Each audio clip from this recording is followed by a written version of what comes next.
Disa perimet që mund t'i konsumojnë qentë janë për shembull karrota, e cila është e pasur me beta karoten dhe mund të jipet edhe e pa zire apo e pa gatuar. Janë patatet e ëmbla, të cilat normalisht nuk duhet të kenë kurfar lloj shtojse në to, për shembull kripra apo biberna të ndryshme.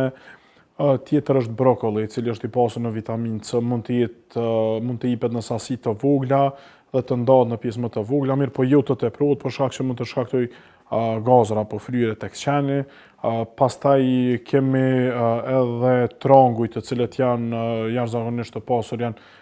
shumë të sigurt të jipen tek qent,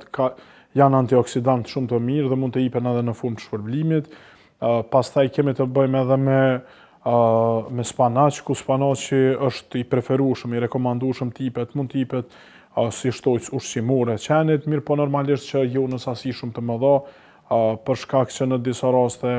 ndoshta mbidozimi apo të jipet më tepër se që duhet, mund të shkaktojë një irritim të lehtë gastrointestinal, ku mund të jap një barkëqitje